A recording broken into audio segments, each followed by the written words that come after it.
Welcome, teacher friend. I'm Lori. And I'm Melissa. We are two literacy educators in Baltimore. We want the best for all kids, and we know you do too. Our district recently adopted a new literacy curriculum, which meant a lot of change for everyone. Lori and I can't wait to keep learning about literacy with you today.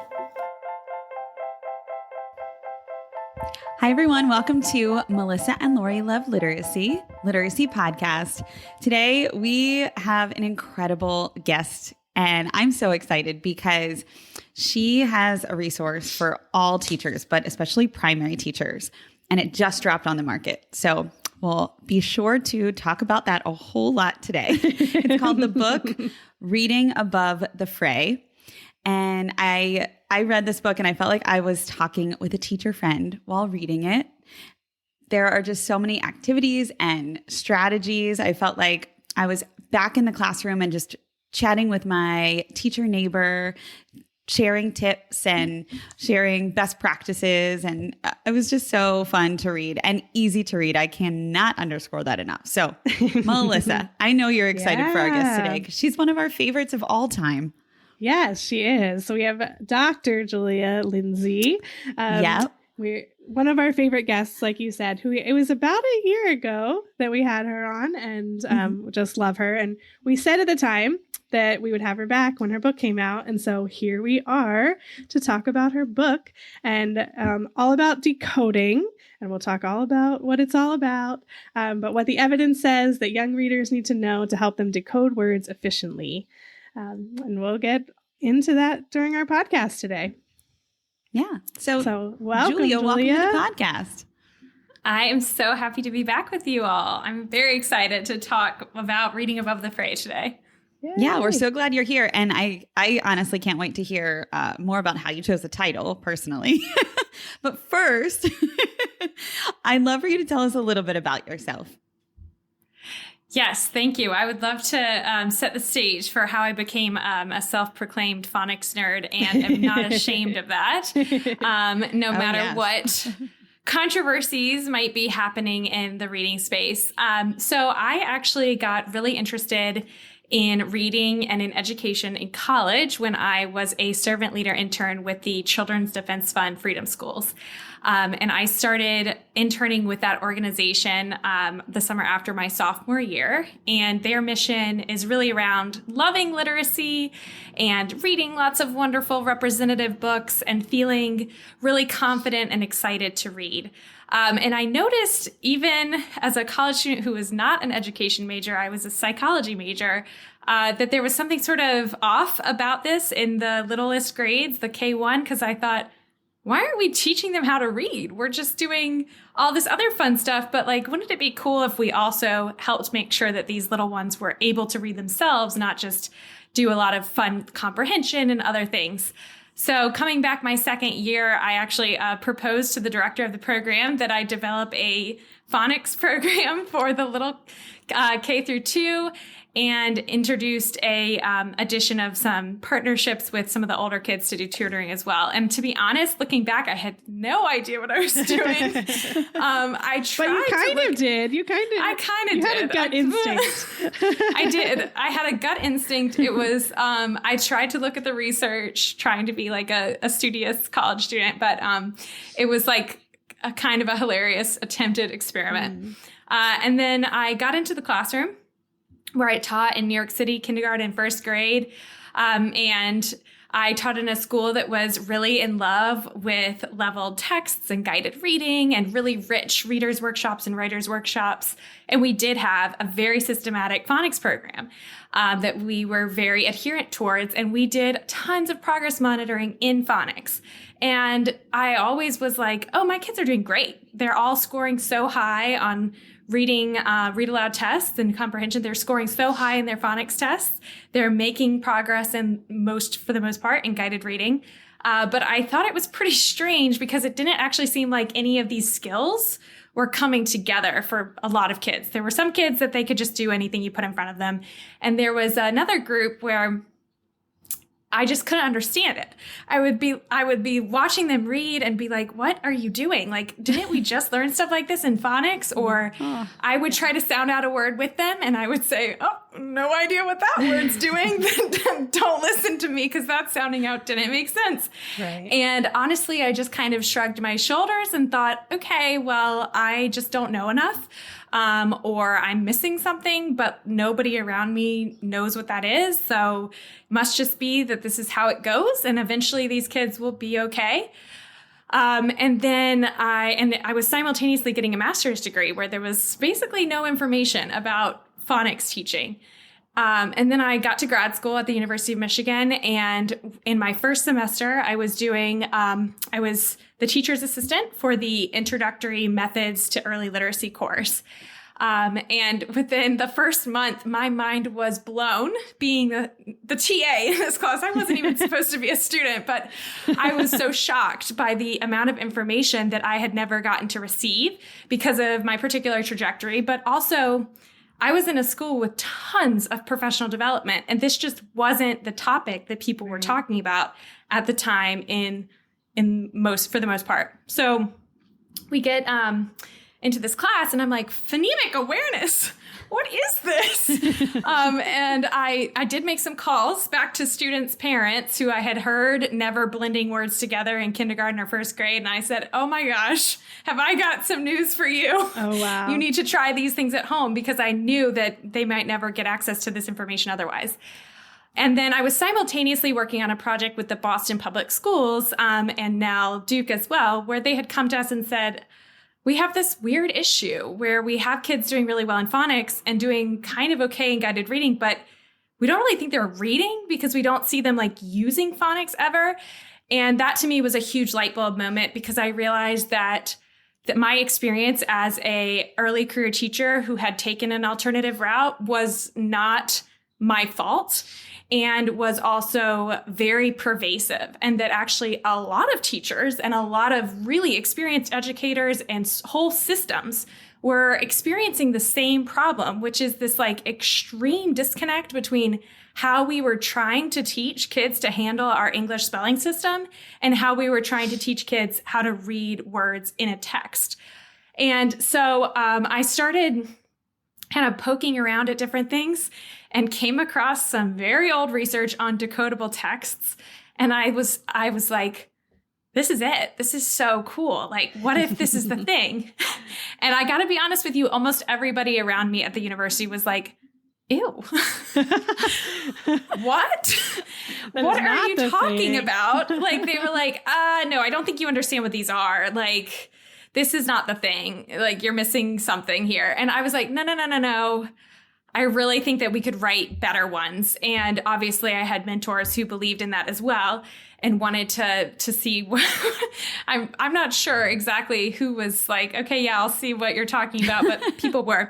And obviously, as I've mentioned, Nell was very supportive, and Boston, Brooke Childs, the director of early literacy there, was like, okay, like, I'm interested in what you're talking about.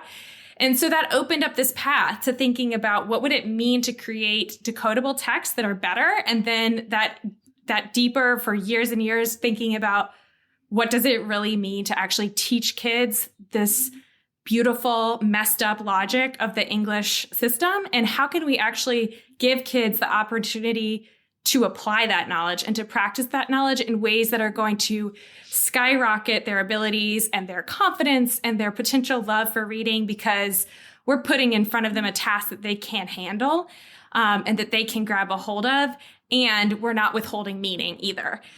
So that kind of sent me down this path of being kind of a decodable obsessed, and getting very excited also about all of the elements that go into why you would need a decodable. So all the elements of decoding.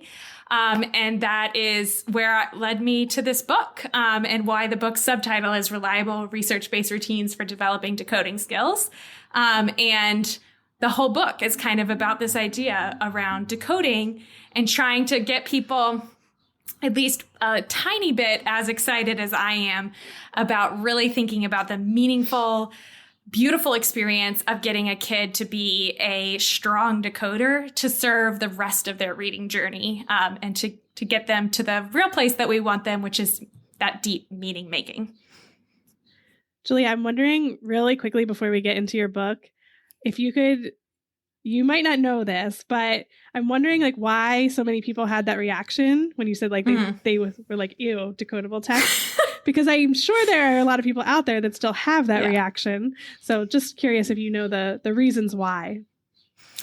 Yeah, I do. I think I know a lot of people have said to me even subsequently that I really changed their mind about decodables because they initially perceived them as these like meaningless, like just spiel, like just like random words on a page that served no purpose, that made no sense to kids, that were devoid of all of the other aspects of reading that we think are important, and that were exclusively rote phonics practice, which is something that I think people feel really worried about accidentally going so far and becoming a situation where kids are like phonics robots. So, which is very valid to be worried about that. But I think a lot of people have had negative experiences, especially those who have been teaching a while with decodable texts.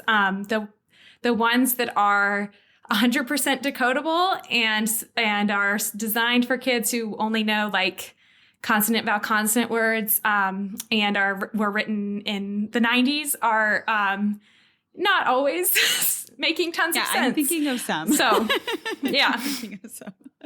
Yeah. So that preconceived notion is strong and makes folks very rationally worried about the implications of putting books like that in front of their kids. So. Yeah, that's such a good point. And I feel like everyone out there probably has that image in their head of like, oh, I know what you're talking about with the zip, zap, zup decodable book or something. And then you're also trying to, have kids read it. And sometimes it's all, I feel like the whole experience could be misunderstood, in terms of what the purpose is. And I know you talked about that the last time you were on the podcast, the purpose of the decodable book. And we can talk about that a little bit later if you want to, when we talk about your book. But I think that whole time and that whole experience of decodables could be misinterpreted if the way that you are describing it, like the old way or a way that maybe wasn't the most effective way, is in our minds. So I just wanted to throw that out there. But I'm so glad that you shared why you wrote this book and how you got on the journey to it, because I think it's a really cool story. Yes, thank you. Yeah, I thought it was a fun story to live. So always fun to share as well. What did you get your master's in, by the way? I was thinking about that. It was in just childhood education. It was like a 1st through 6th cert. So, okay. Yeah. Wow. All right. So could you share a little bit with us what the book is and what it isn't? Because I know it has the word decoding in the title. So it's for developing decoding skills, but I'm hoping that you can elaborate for us. Yes. So this book is very purposeful, and hopefully it is purposeful when you read it, not only in terms of what I chose to include and not include, but also purposeful in what I'm telling folks to consider when they're choosing what to include and not include in their instruction as well. And to always orient back to their purpose for teaching. So if you think of a book as kind of a teacher or a coach, what was my purpose in writing this and in hoping to help and teach and coach other educators with is really around foundational reading skills. And those are not actually just one thing. That's something I dive into in the beginning of the book, is that we actually don't even have a definition that is shared among all researchers or all organizations about what foundational skills for reading are. So the book is really around a couple foundational reading skills. We could have, all day long arguments about what the full breadth of foundational skills is, but about those skills that are absolutely required for you to make sense of our written system and to give children access to the ability to pick up a book and do anything with the words on a page. And so that starts even with oral language and print concepts, and then takes us all the way through multisyllabic word reading. So really thinking about what is it that we can do in our routines as classroom teachers to actually support kids in developing these skills. Why are these skills important and where are they leading us towards? And also, how can we do this in the most efficient and effective way possible? So I am very much a means to the end person. The foundational skills are things that no one who is a fluent reader even thinks about. They are below our conscious recognition. And that is super awesome because we can devote all of our energy to other stuff like making sense of something or crafting a beautiful piece of writing. And so our goal in foundational skills instruction should always be to try to be efficient and effective in how we're teaching so that kids can spend more time doing the much harder task of making meaning. And the way that we're efficient and effective is by leaning into these research-based routines that we know about and leaning into understanding why we're doing something. So the book does not go into a lot about comprehension. It doesn't go into a lot about writing. It doesn't even get into that much about fluency because I was really trying to constrain myself to be able to go a little bit deeper and to be a little bit more specific and purposeful around decoding. Just like if you have 10 minutes and you know that you need a child to be able to blend a 3-letter word at the end of those 10 minutes, you're not going to spend that 10 minutes talking about the meaning of the word toad. You're going to spend those 3 minutes doing some sort of routines to support blending and then to support the blending with letters as well. So really thinking about the most purposeful uses of our time and the way that we can use that to the ends of getting kids these skills and then being able to move on. Yeah, I think that's so important. And I was looking at your foreword by Nell Duke, which is awesome. Awesome. But she said that, this book is highly accessible and really practical. And I totally agree with that. And I was thinking, well, gosh, if you tried to address every part of reading, which is so complex, we wouldn't have this short, accessible book that's really helpful for one part of reading. It would be a million pages and yes, agree. would no longer be a friendly book to pick up. And I think you said this too, Julie, is we can't expect every book about reading to cover every part, and we shouldn't, right? Not just a book, but articles, podcasts, everything, right? We have to look at the different parts and then put them together because reading is just very complex. And so, yes, absolutely. And also, I've spent the past 5 years, and some people have spent the last 30 years exclusively thinking about foundational skills. Right. And so to think about what it is that someone in this space can tell you. Someone else might have spent the past 15 years, 30 years thinking about comprehension. And I think that you should go to them to learn about comprehension. I think comprehension is amazing and complex and so critical, but I am not, and I probably know more than, well, I certainly know more than my dog, for example. I know more than, somebody about it. But I think that, we have to be able to consume lots of people's thoughts and lots of research from different arenas to really get the full picture of reading. And that is why reading is kind of a rocket science, is because we actually, need people with the deep expertise in these things that seem kind of small, but are actually such a massive part of the puzzle. And then educators, we need to put those pieces together to make the full picture for the students in front of us. I think it might be a really good time to share about the title. What do you think? What you just said made me think, we should name why or discuss why you called it Reading Above the Fray.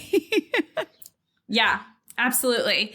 Absolutely. So I think that many of us have experienced in the last couple of years that there has been an increase in conversations in popular media, conversations in newspapers, conversations on Facebook, conversations on Twitter, in our school board meetings, in our own classrooms, in coaching conversations, on podcasts, basically wherever we turn. If we're really in this reading world, we see very fierce discussions about what is the right way to teach reading, and particularly what is the right way to teach early reading, and how do we get kids to become readers. And we've seen splashy news clippings and research findings all over about the huge percentage of children that are really struggling to keep up with this, and differing opinions about what does that mean, or how do we fix this, or what's next. And I think that it's been critical. It's been really critical for us to engage in that kind of discussion and for everybody to understand that this is a massive undertaking and that we are in some ways not meeting the needs of a lot of kids right now. But it's also really complicated to try to sift through what that all means. And it's a lot of noise and it's a lot of opinions and it's a lot of very strong feelings, which don't always come across as kind and don't always come across as helpful. So my hope in writing this book was to offer some very clear outlines and explanations directly from research. I essentially took everything I learned in grad school about decoding and I put it into a book. And that included a lot of experiences with classroom teachers, with district leaders, with doing my own research myself, supporting other researchers, with curriculum writing, etc. So it wasn't just me reading articles in isolation, but in truly being in practice in a lot of settings. And I essentially got together as much research as I could find about some of these topics and about the instructional implications of this research and presented what I could about how we could teach these skills better and understand these skills better. So everything in the book, every routine that I present, unless otherwise I say, for example, there's one that I say, like, this is from a really awesome teacher who listened to some things and came up with this cool idea. Everything is research-based, and almost all of the routines are not only research-based, but they've actually been tested in research before. So I really wanted to help folks kind of see behind the curtain and be beyond the noise of all of these reading wars to feel like they had clarity in what was going on. So that's what reading above the fray means. It means we know that there is great controversy about how to teach early reading right now. Let's rise above that and talk about what we actually know from research. And some of that is not going to feel like it fits neatly in a particular camp. And that's kind of how research goes. It tells us the truth about a certain question that we ask, even if that doesn't match our hypothesis. So presenting the research and trying to say, you don't need to live down in the noisy spot, especially if that doesn't serve you. We can all kind of lean into research specifically and learn from that instead. Julie, I was just going to say, what I love about your book is exactly what you said. Like, I felt like everything was based in, I could see research on everything. And then you even gave ideas for, like, if you want to learn more about this, here you go. Like, here's where to go look for more. But at the same time, it was so practical, right? I was like, if I was in the classroom right now, this would give me so many ideas of what to actually do, which, sometimes you read research articles and you're like, okay, like, I don't know what this means for my classroom. That's not helpful. So I'm wondering, can you talk through just like, give you like an overview of the structure of the book, like how I'm sure that was all purposeful, what I just said, right? So how did you structure the book and what did you want people to take away from it? Yeah, so the book is structured, again, around the foundational skills and the definition that I use to talk about what I mean by foundational skills, because as I said, there's multiple definitions, is what are the things that we have to add together that will lead us to being able to decode, or the elements of decoding is what I call them in the book. I did want to make them into pizza ingredients, but I think that idea got shut down pretty early in the process. But it would have been more fun. You can do it right here if you want to. Go ahead. Big pizza pie. I don't know if I can. Can I think off the cuff that fast? We'll see.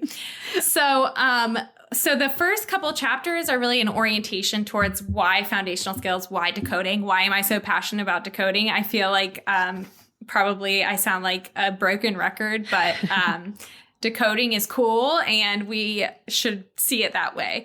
So I talk about kind of why I'm being so obsessive. And then the next couple of chapters are organized as the elements that go into decoding specifically single syllable words. And in each of those chapters, I talk about why that element is important. For example, why alphabet knowledge? And I talk about the principles of great instruction, drawing really deeply on research to inform that. And then I'd give one essential swap that you can make in your classroom. Depending on the swap, some of them are things you can literally do tomorrow. And I do try to call that out when it's possible. And some are things you would have to think a little bit more about. But I try to give exact examples of why this is really essential, why it will move your practice forward immensely, how it's deeply research-based, along with some routines and suggestions there as well. So an example of that would be in the alphabet knowledge, the swap is teach like a hare, not a tortoise, because we know from research that teaching the alphabet faster, and this it holds in PK, but is most essential for kindergarten, is actually better, not only for the highest achievers in your classroom and those coming in with alphabetic knowledge, but actually, fascinatingly, we have research that shows that faster alphabet instruction is better for those kids who come in with less knowledge, which is a super exciting finding because it really gives us confidence to say, okay, you should be efficient about this and get through these letters. And then after those chapters, I go into a chapter about how to use all of these elements together to decode. And this chapter is one of my favorites, I would say. It's really critical to me because we often see decoding as kind of the outcome of knowing a lot of phonics. And recently, because there's been a lot of emphasis on phonemic awareness, we might see it as the outcome of phonemic awareness plus alphabet plus phonics. But I argue that we should actually be much more intentional about teaching decoding. And so in this chapter, I talk about what would it even mean to teach decoding and what does this look like? And so in that chapter, I give a couple of extra swaps to take you through what it would really look like to be teaching decoding in your classroom. The next chapter that I get into is adding decoding to multisyllabic words. So I talk through how you can support kids in accessing syllable types and morphology to read multisyllabic words. This is something we need to be thinking about in early grades because we're setting them up for that long-term success when they're encountering almost exclusively multisyllabic words once you're in third grade and reading lots of big books.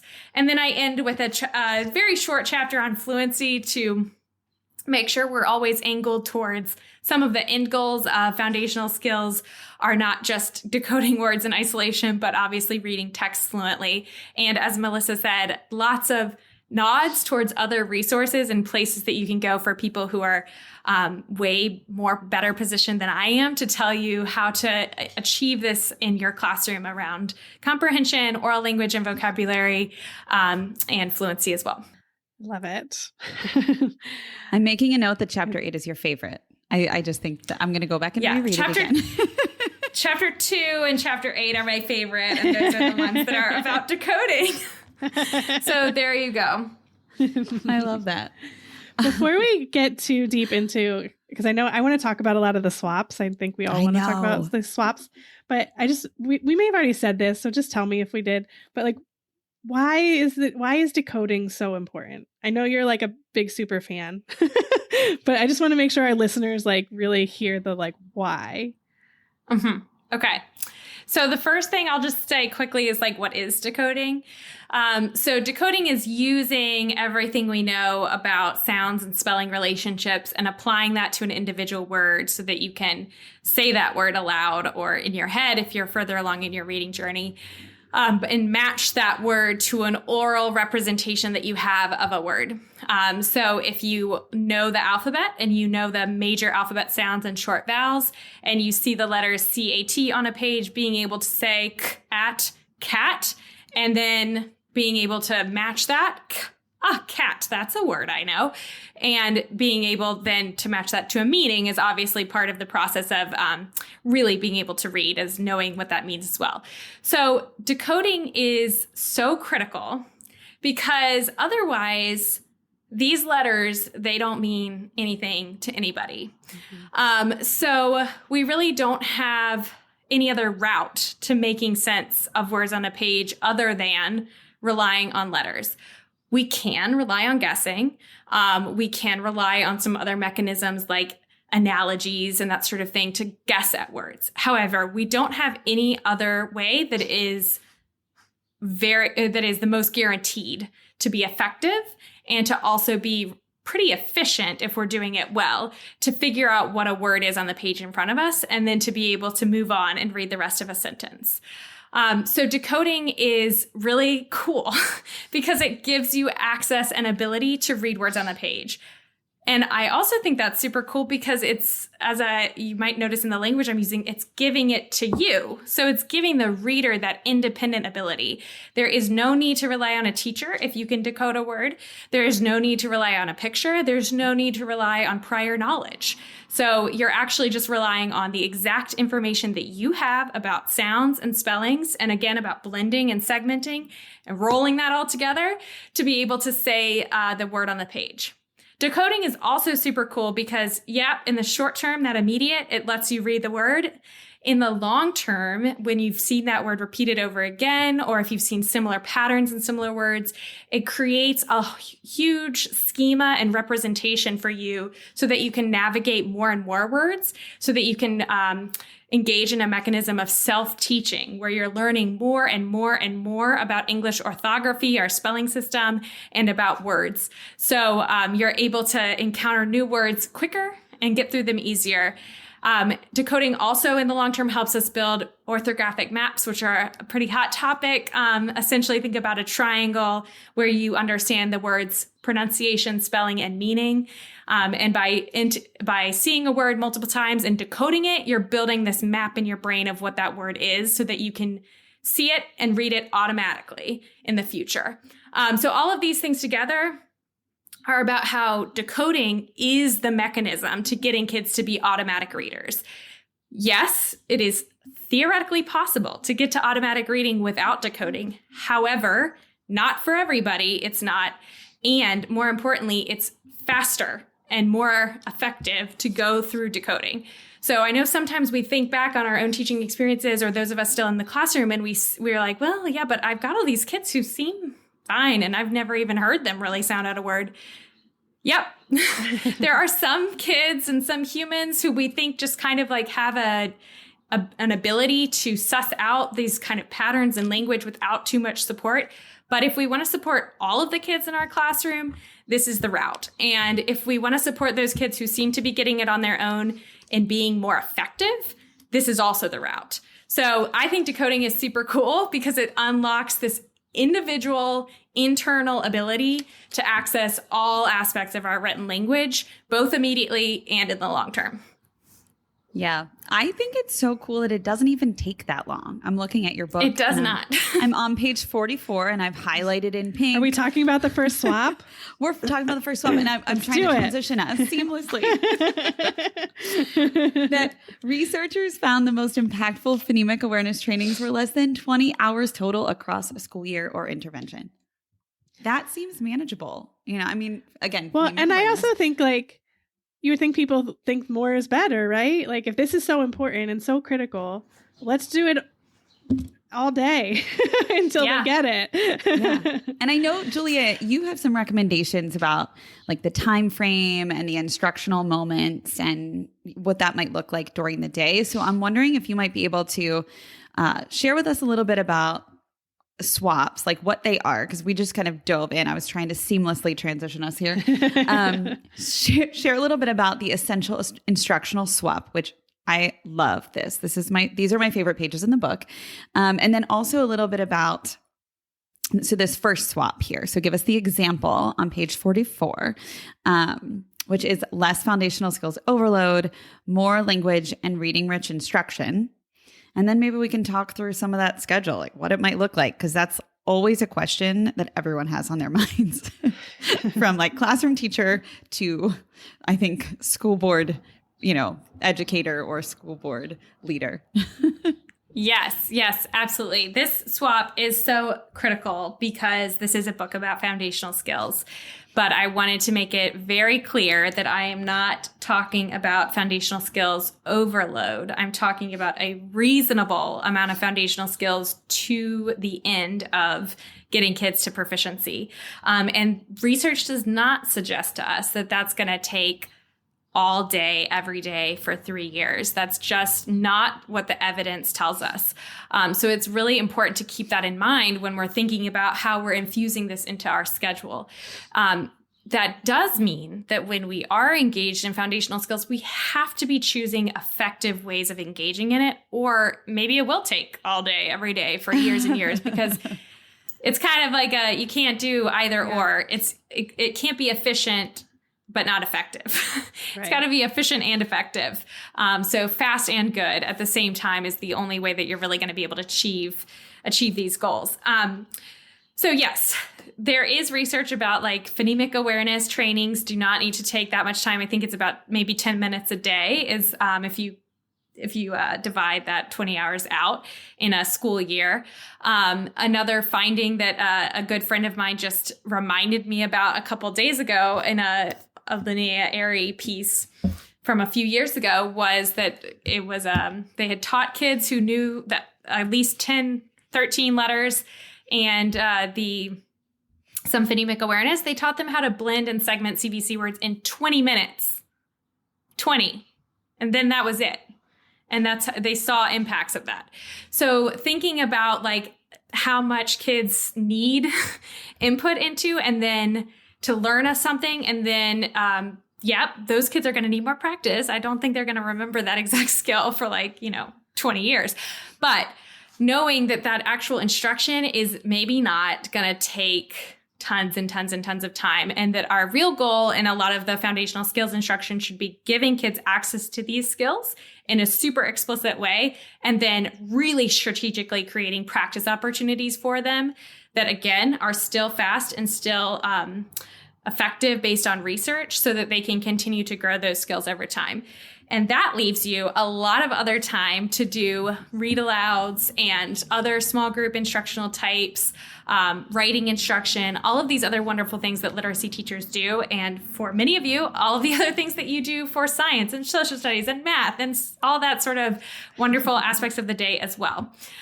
So there is a schedule on page 45, but it's not really a schedule. It's more of a nod towards all the things that you're probably doing in your day and the time that those things might be taking you, and a way to talk about how these are all kind of interconnected. And in the online website for the book, there's an additional table that sort of is similar to the one on 45, but it indicates how you might infuse a little bit of foundational skills into some of these other times of day. For example, maybe you have a 30-minute read aloud every day that is focused on deep comprehension work, as it should be. But maybe every so often you use your read aloud to have a minute of infusion of print concepts.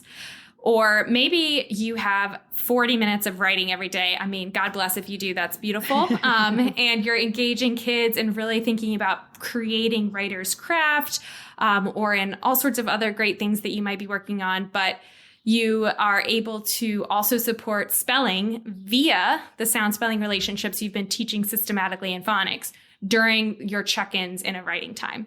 So knowing that foundational skills can flow throughout your day and doesn't need to take away from those really deep meaning-making experiences that you've crafted for your students and that are necessary to create readers and not phonics robots, which phonics robots sounds scary. I wouldn't want to go up against them in a fight, but I don't think that we need those in the world.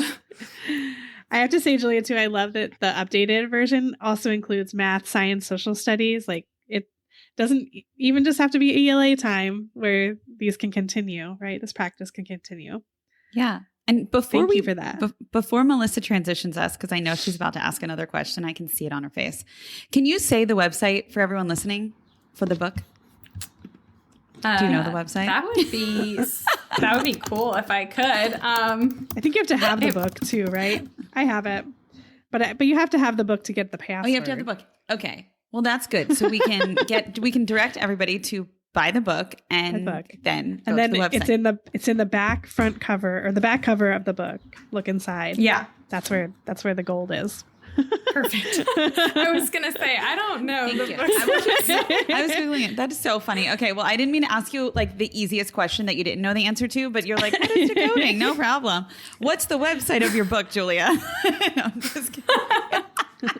It's one of those secret ones, though, that you have to have the book. We'll post it in our newsletter. How about that? We'll post it in our newsletter, and everybody can sign up for our newsletter and then have access to your website. You still gotta get the book.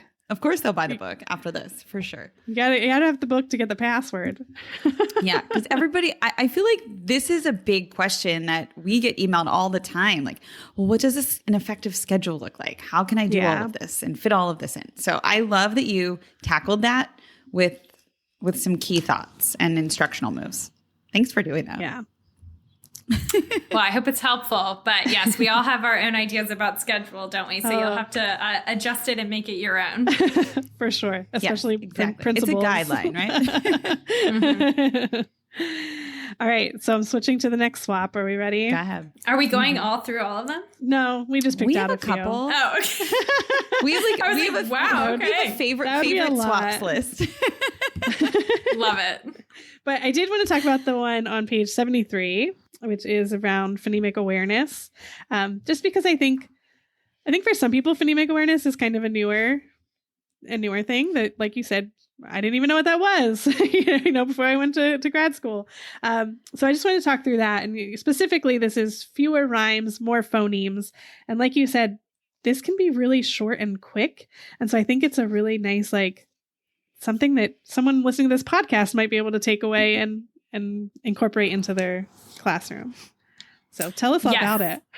Awesome. So first, I'll direct folks to pages 18 and 19, as well as the online resources for my dictionary of foundational skills terms.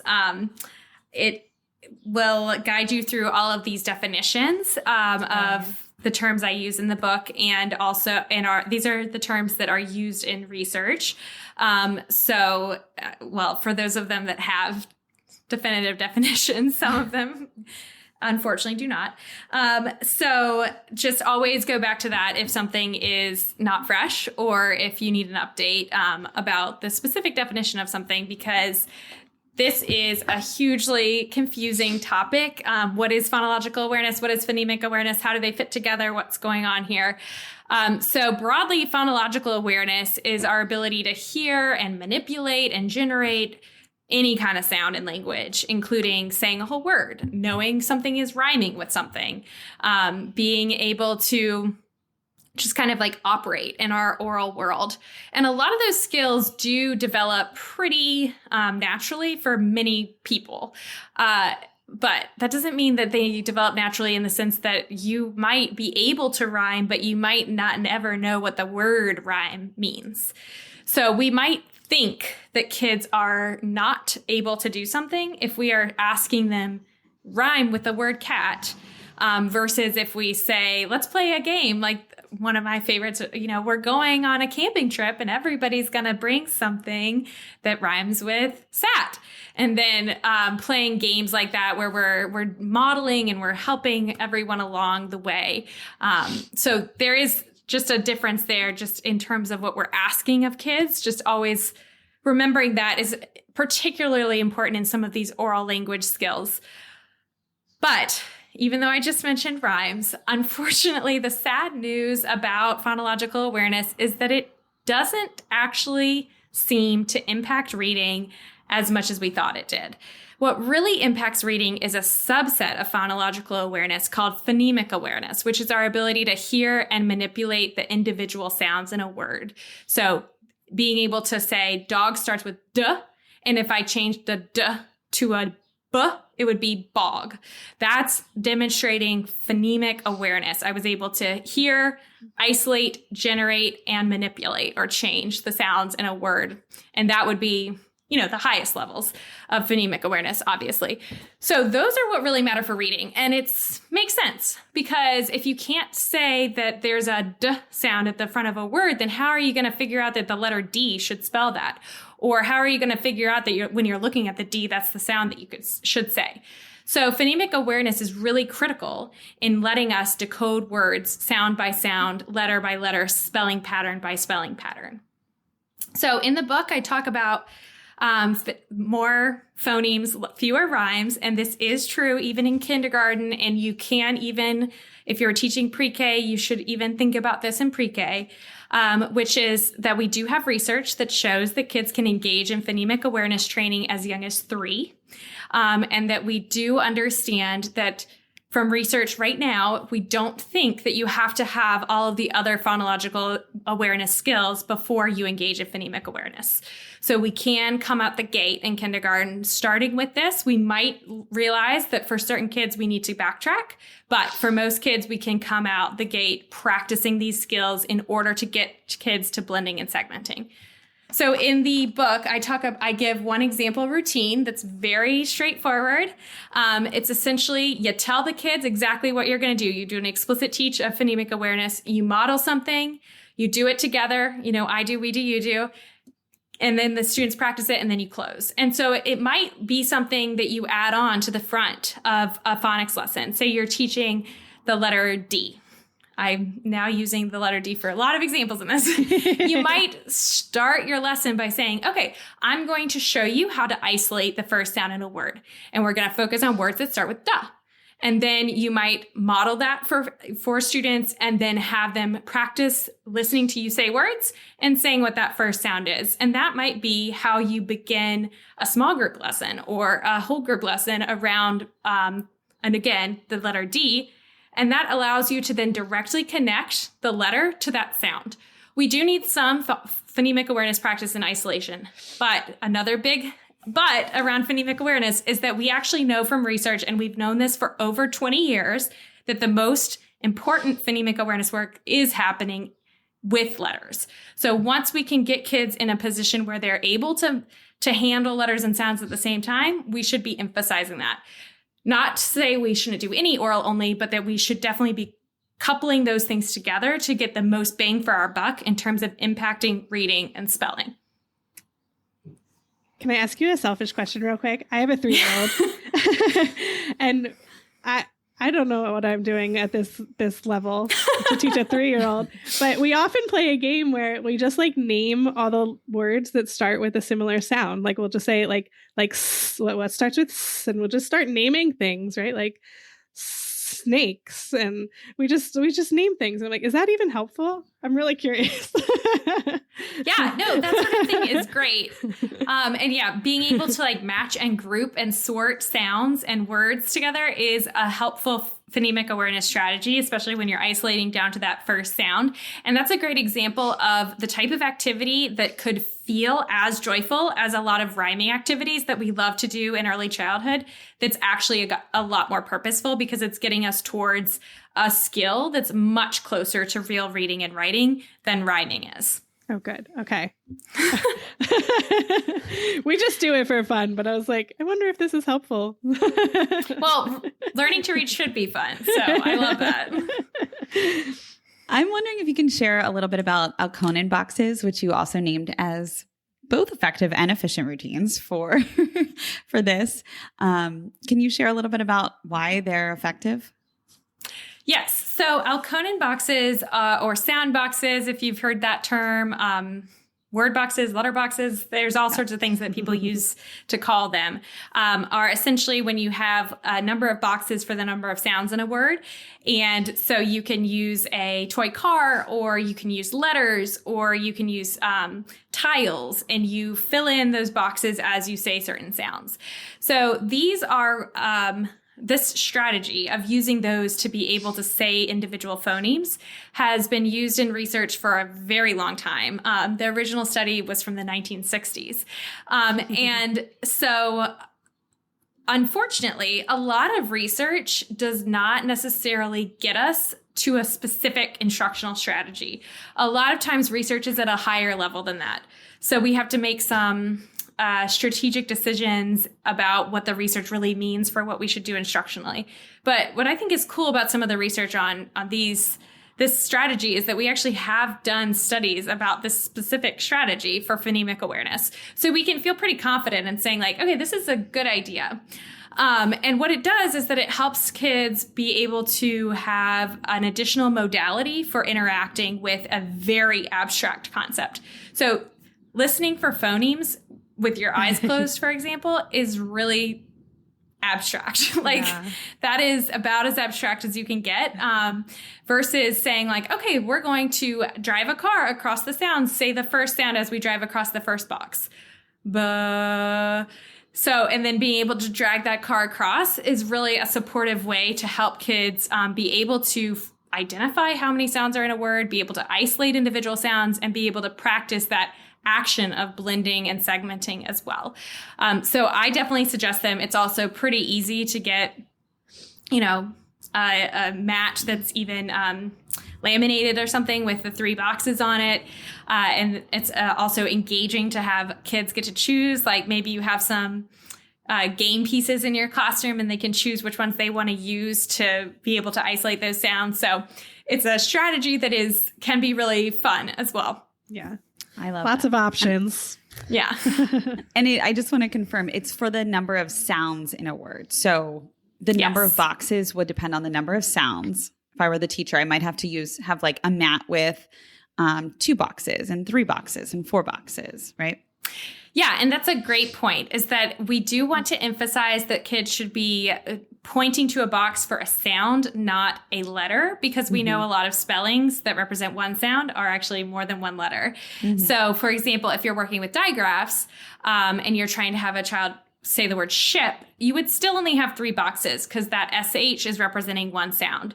And the cool thing about Alcone boxes as well is if you have ones that are, say, on a whiteboard, you can use a token first or a car or whatever you want to do that oral only practice. And then you can have kids represent with letters, either by writing or by using letter tiles, in order to really support that understanding of like, wow, okay, we're doing this oral thing. I'm translating this, as the famous book, speech to print. And now here I am printing this thing. And I understand that these mechanisms all work together and I can actually use the same strategies of blending in all these situations. And then you've got a decoder. Can I ask a really nuanced question around the boxes? You're like, Lori, stop talking about the boxes. So I'm noticing that they're all squares. Like perfect squares. I've seen on social media, I've seen in classrooms, boxes be used that mimic the shape of the letters. Can you talk about why these Alcone boxes are specifically squares and why we're not going to give like the letter shapes to help students? I think I know what your question is, but you let me know if I'm going in the wrong direction. Okay. So there was a theory that I'm not entirely sure where this came from, but I am assuming it came out of some movements in the 1970s around how we recognize words. And this theory postulated that we recognize words as just like this whole thing, almost like when you see an iPhone and you're like, that's an iPhone. You don't see each individual part. You don't see the camera and there's like no buttons left on these things, but you don't see the little, definitely not. You don't see pieces and think, oh, these pieces equal a whole. So there was this theory that the way we process words is that we kind of memorize the wholes. And out of that came this creation of saying, okay, well, if we outline the letters, then we can have kids kind of memorize the shape. That is not how reading works. Let me just be blatantly clear about that. That's just not how reading works. We actually know for sure at this point in time, because of MRI studies and very sophisticated eye tracking, that in order to read a word, even you, who I am assuming are a highly literate, engaged reader, actually do look at every single letter in a word. And so we also know that kids need to do that as well. And that in order to get them into a space where they're decoding, and therefore the route of the most efficient and effective word recognition is by drawing their attention to real letters, not to shapes, and not to abstract formations, but drawing their attention to letters, how to use those letters to map onto sounds, and then how to blend those or segment them to read or spell. Thank you. That's super helpful. Yeah. And yes, you did get the gist of what I was asking. Great. I didn't want is this bad to do? Is this good to do? I didn't want that to come from me. I wanted it to come from you because you're a much more reliable source than I am. Well, I don't know about that. You guys have learned, I'm sure, learned quite a bit over this wonderful podcast. We have a lot to go. We're still learning a lot. Yeah, don't we all? Isn't that the joy of all of this? Is that we all get to keep learning. That Absolutely. Is the joy. And I also love that you talk about joy in your book for students. For sure. Learning all of this. I love that you dedicated a little section to that. That was important. Yeah. All right, so there's like 1,000 more swaps that I want to talk about, but I want to skip ahead to your favorite chapter, chapter 8. Perfect. And I don't know if you want to try and maybe connect the swaps in there. You can tell us. But I mean, one is just like simply more decodable texts, fewer non-decodable texts. But I also would love for you to touch on the independent reading. The less unsupported independent reading and more supported independent reading. We actually get a ton of questions about independent reading. I think more at all grade levels, but it'd be interesting to hear from you about what should independent reading really look like at this time. Awesome. Yes. Okay. So in terms of decodable text, it is my favorite topic, and so I'm sad to do this, but I will encourage folks to listen to the last episodes that I had come on last year, because I do think we get into that quite a bit. The high level here to understand is to think about everything that we've just talked about how word recognition works. You can rewind and listen to me gab about what decoding is and why I think it's so important. And to then think about, okay, so if you agree with that logic and that research-based understanding of how we recognize words, which I hope that you're curious about and willing to think about if that fits, then what would that mean about the books that we put in front of kids and the words that we want them to practice reading? And so the logical kind of conclusion of this is that we would need to put words in front of children that they're actually able to decode. So just like anything we practice, just like getting bigger biceps, you can't do that if you are just doing like one bicep curl and then going on a run. So we want to give kids the access to knowing what a bicep curl is, to knowing, what are sound spelling relationships, what is blending, what is segmenting. And then I'm just going to go with this metaphor. Then we're going to give them bicep curls to do. And it sounds like, okay, this is going to get really repetitive. But bicep curls are not the only way that you can support a bicep. So we have other ways that we can support decoding, such as like in strategic shared readings, where we have some words that are decodable, in interactive writings, where we're supporting kids in spelling these decodable words, in decodable texts that are 100% decodable for one day, and then the next day it's 80%, and I'm right there to support you with that 20% of words that is more about making sure that text is meaningful. But we're giving kids that practice to actually get into the act of decoding. And then I'll say this, that the major fear on these books, like I've touched on at the beginning, is that they are going to make kids hate reading.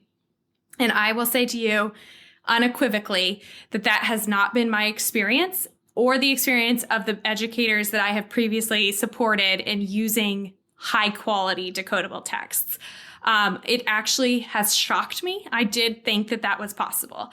And then to actually see it in action, it will change your mind. Kids are excited and joyful about being able to read a word. What an incredible accomplishment to go from someone who's looking at these weird symbols all over the place to being able to make sense of that for yourself. Read a word for yourself, read a sentence, read a book for yourself, and to say to yourself, I am a reader. I didn't have to rely on my teacher. I didn't have to rely on anything but myself. That act, that's the magic that we feel when we're teaching readers. The magic isn't because reading is mystical. The magic is because we can give kids access to this very critical skill, and that they don't need to see it, all this background of stuff that we're doing. They can feel that joy and magic, but we know that we're being extremely strategic in what we're doing. And I have had kids at places where I've written decodables literally run up to me and say, what's going to happen next in this decodable series? They don't use the word decodable. I'll just caveat that. But they're so excited to read decodables that they have literally run up and been like, I'm so excited. I can't wait to read the next book and find out what happens. Or kids that are laughing out loud at decodable text. So just don't take the label to mean something that is vile. Take it and think about what it could really mean for kids, and think about how you can also use your professional knowledge to find the highest quality ones that are going to match your students' needs and interests. So I'll say that about decodable texts. And then independent reading is your next part of the question. So these do liaise with that, right? So if we are supporting kids in reading a lot of decodable words that are just learning in their sound spelling relationships, obviously we should give them the chance to practice that independently if they're ready for it. This is probably the most controversial swap. I would say it sounds, I think, probably worse than it is. So let's just contextualize it. So this is a shocking finding, but there is research that tells us that unstructured, unsupported independent reading time is not impacting reading outcomes in any measurable way that we can see across student populations like K-12. So that's like really hard of a pill to swallow, because I think most of us think kids deserve time to read on their own. They deserve time to pick a book that they want to read and have the opportunity to do that. That is not what that research is arguing against, and that's not what I'm arguing against either. No one is saying kids shouldn't have the chance to be curious about books or to have the chance to explore books. That's not what this research is saying. This research is saying that if we have instructional time that we are dedicating to a specific thing, and for example, in this case, if we have instructional time that we're trying to dedicate to decoding, and what we choose to fill that with is an activity of completely unsupported, meaning go grab a book and go to the corner kind of reading, it's not going to get us there. So we need to think about what, again, is our purpose for something. If our purpose is I have some center time or stations or whatever we like to call them, I'm going to pull a small group, and then one group is going to be maybe they're on a computer, or maybe they're with an assistant teacher, or maybe they're writing letters to the guest who came to your classroom last week. And then you have another group that you would normally say independent reading, but you know that particular group is at a stage where they need more practice with decoding. You might want to pick a different activity. And so in the book, I do offer some ideas of activities that are more supportive of decoding than just free for all.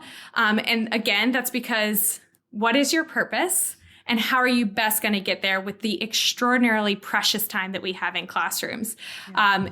I do want to caveat this by saying I am in no way indicating that kids who are needing extra support and foundational skills should never have the opportunity to find books that interest them or to engage in just joyful reading experiences. They deserve that always, and they need that too.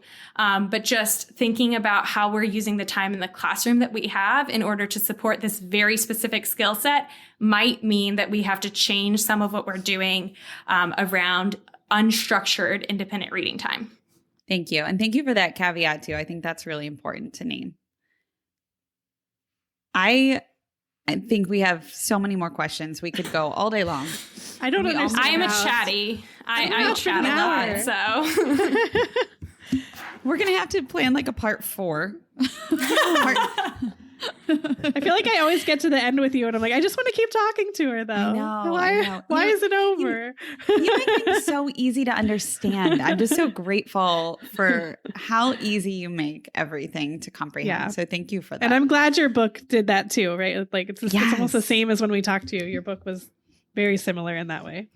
Yes. Oh, good. I'm glad. I have heard from multiple people that they read it in one weekend. It was not meant to be a tome. It's meant to be accessible, and so that you can really use it. And so thank goodness. Hopefully it doesn't, it's not a stressor. Yeah. It's just a resource. Yeah. It's awesome. If I could read it again, and I will read it again, I would go through and like read all the swaps first and then back map the chapter almost, because I thought that was like such a great way. Like I read forward the first time. I would almost read backward in the chapters the next time to see. But I love the do it tomorrow too. Like there are so many opportunities, and like though I think the one you were like, it takes no more than 15 minutes. And I was like, that's true. I could do it tomorrow. It takes no more than 15 minutes. It's really manageable. So you made this so easy to understand and to read, and such like practical application tips. Super awesome. Thank you for that. Oh, well, thank you. I'm glad it came across that way, and I hope other folks find value in it too. Yeah. Well, we can't let you go without winding down with the 5 things you love. And I can't wait to hear your list here. So these are meant to be rapid fire, Julia. So first thing that comes to mind. Whatever comes to your mind. Yep. Ready? Melissa, do you want to start? Yeah. All right, Julia, what do you love to read? Besides research. Children's books. Yes, no. I love kids' books. I have 2 nieces who are under the age of 1, and my favorite thing in the world is to buy books for them and then get to read them to them. I love it. Love that. What do you love to watch? I love, right now, I am very much a 30-minute comedy kind of gal. So some of the old but goodies like Big Bang Theory, Seinfeld, even like way back in the day, that sort of thing. Got to get a laugh in. I hear you. I love it. A good Friends episode. Yes. Yeah. All right. What do you love to listen to? I am a big podcast listener. I've listened to recently, I've been listening to Code Switch on NPR, and it's very thought-provoking. So love that one. Write that one down. Yeah, we'll jot it down. Can you listen to yourself on a podcast? Oh, generally, no. I barely, people, no. When I have to review like a video or something, it takes me a while to like get up the gumption. I was just curious. I feel like most people that feel that way too. What is a memory you love as a teacher or as a student? Oh, this is such a good question. There are so many memories I love as a teacher. Just like basically all of them. I'll say one in particular that comes to mind is that I had a student who was, they're all brilliant, but she was just in love with writing horror stories in first grade. That's awesome. And it was the most adorable thing in the world. They weren't that scary, I'll tell you that much, but they were really, really amazing anyhow. And she learned how to use an ellipses, the 3 dots, in order to add drama to her stories. And it was just the joy on her face at watching me read the book and then go, ... I mean, I'll just never forget it. It was beautiful to see someone using literacy in the way that made them happy and sharing it with me. That's so cool. That is so cool. All right, last question. Why do you do what you love for literacy? I love that too. Oh, great questions. Gosh, wow, there's a lot there. I think that reading is the most powerful thing that we can give to someone else. I think that if I could snap my fingers and do something, it would be to say everybody has access to a foundation of reading that's strong enough that they can do whatever they want with that information. I think that leads people to being lifelong learners. I think it leads us to being curious. I think it leads us to being more empathetic because we can expand our minds and our worlds through books of our choosing, whether those are big nonfiction textbooks or if they're graphic novels or if all we do is read text messages or Instagram captions. Being able to give folks the ability to do whatever they want with this skill is, I think, just utterly important and beautiful and joyful. And I want to do my part in helping all of us get kids there so that they can grow up knowing that they can be whoever they want to be and do whatever they want to do with their great abilities to read and to write. Love it. I love it too.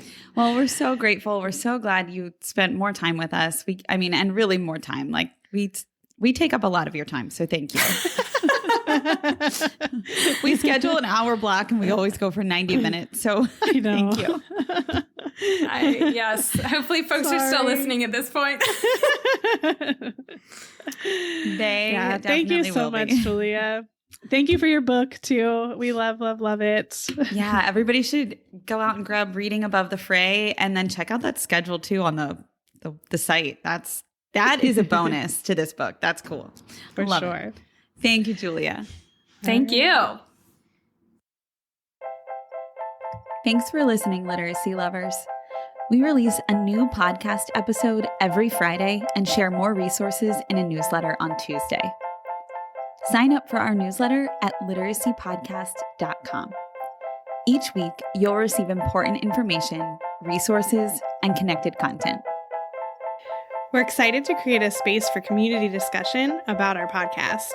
We want to connect with our listeners and support you in answering your questions. But we also realize there are a lot of other educators out there who have great advice and experience too. Let's keep learning together in our Melissa and Lori Love Literacy podcast Facebook group, and be sure to follow us on Instagram and Twitter. If the content in this episode helped you, share with a fellow educator and teacher friend. Our literacy lover community welcomes educators at every stage of their learning journey. We're so glad you're here to learn with us. The views and opinions expressed by the hosts and guests of the Melissa and Lori Love Literacy podcast in this episode are not necessarily the opinions of Great Minds PBC or its employees.